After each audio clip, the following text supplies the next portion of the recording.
It's time now to focus in on earnings from Procter & Gamble after its report earlier today. For that, I want to bring in our panel. We've got Erin Lash, Director of Consumer Equity Research, Morningstar, and Mel Casey, Senior Portfolio Manager, FBB Capital Partners. Thank you both for joining us today. So P&G reported a mixed report. Adjusted EPS came in at $1.93. That was a beat. Revenue, though, came up a little short, $21.74 billion. You've got, in terms of the share reaction, it's pushing closer to the flat line now after being under pressure and under heavier pressure earlier in this session. Erin, let's start with you. What has stood out to you in terms of its earnings? I guess a couple of things. Number one, the fact that the firm was able to grow volumes and have a modest benefit from price. So while organic sales growth was fairly tepid, they are continuing to get some of that volume growth. Secondarily, while they're having challenges in China, particularly around their beauty business, the firm is adamant that they're continuing to invest behind consumer valued innovation, marketing to support the business for the long term, which we see as incredibly prudent. And then Mel, let's talk about your take. What stood out to you? Well, this is a good example of what the market's looking for right now, and how easily disappointed it can be. You know, you pointed out that the bottom line was actually pretty good here, but the top line disappointed a little bit. But that's a consequence of the environment that we're in and changing consumer behavior globally, and particularly in the U.S. It's not enough to just reiterate 2025 guidance anymore. The fact they didn't raise it is something that initially disappointed the market. But as the days progressed, it's, as you said, it's flat right now, but I think it's an interesting one to extrapolate to the change in consumer behavior we've seen relative to the last couple of years. People are more price sensitive. They are shopping around a bit more, and companies that can cope with that best will show better growth going forward. Erin, let's dig a little deeper into the China piece. They talked about that. They flagged that as a challenge. They seem to not anticipate it being over soon. But as we know, China announced these major stimulus measures. Do you view this as kind of a speed bump for Procter & Gamble? I mean, it's its second biggest market. It's its second biggest market, but it only represents about a high single-digit percentage of their consolidated sales base. So while the challenges they're facing there are real, the remainder of their business, or the bulk of their business, continues to perform fairly well, or is proving fairly resilient, given some of the macro and competitive challenges that they're facing. This is not unlike challenges that they have faced both within China and in other markets in which they've played from time to time. And as I mentioned, we think that the focus on continuing to invest in their brands and their capabilities should enable them to weather these near-term challenges and come out stronger on the other side.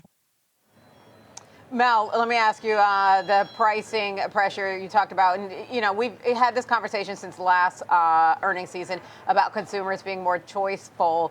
They managed to hold up when it comes to pricing in this latest quarterly report. Do you think that will still hold up for Procter & Gamble?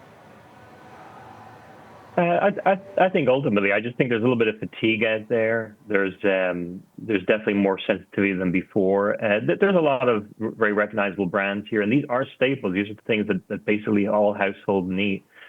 All households do need. So, you know, there's going to be a little bit of pricing that they're going to be able to continue to grind out, but it's just not going to be anything like the last couple of years, and that's pretty clear. So I think it's easy to extrapolate from here, you know, to other consumer areas. I mean, I think, you know, if a bargain hunting or a treasure hunting consumer, you know, that bodes well for other names that we like. Like I'm thinking of TJX, the great environment for them. People aren't necessarily going down in quality, but they are expecting more value, and they are tired of paying whatever people want them to, as they had during the era of high inflation. Erin, let's talk a little bit more about the pricey components when it comes to P&G and its beauty segment. It saw a decline there, blamed a lot of that on SK-II. SK-II was very popular, but it's also pricey, and so that was one of the challenges there. Is there potential for recovery in beauty? And you know that often there are also trends that just come and go. Mm-hmm. Is the concern that we'll continue to see challenges within within beauty and pressure on volumes there? Yeah, obviously, P&G is not the only one that's facing challenges within the beauty landscape in China. This is something that the likes of Estee Lauder and L'Oreal have also referenced. So it does strike us as more of a macro issue as opposed to a company specific issue.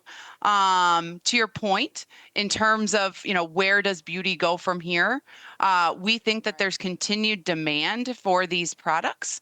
There is a willingness to spend over a longer horizon, and we expect that that will persist.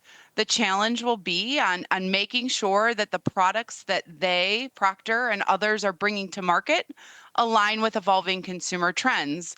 Not only is Procter going head to head with other multinational organizations, but obviously there are smaller niche local startups or firms that are proving very adept at meeting those consumer needs. And so I think that's the challenge, is making sure that when consumers start spending on beauty again across skincare, fragrance, as well as color cosmetics, making sure that their product lineup is locked on what consumers are looking for.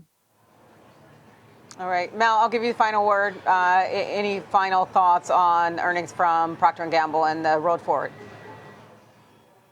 I think this indicates kind of where we are, Goldilocks, if you want to call it, soft landing, consumers generally in a strong or reasonable position. I think the earnings reflect this, so it's a good bellwether for the overall economy for now.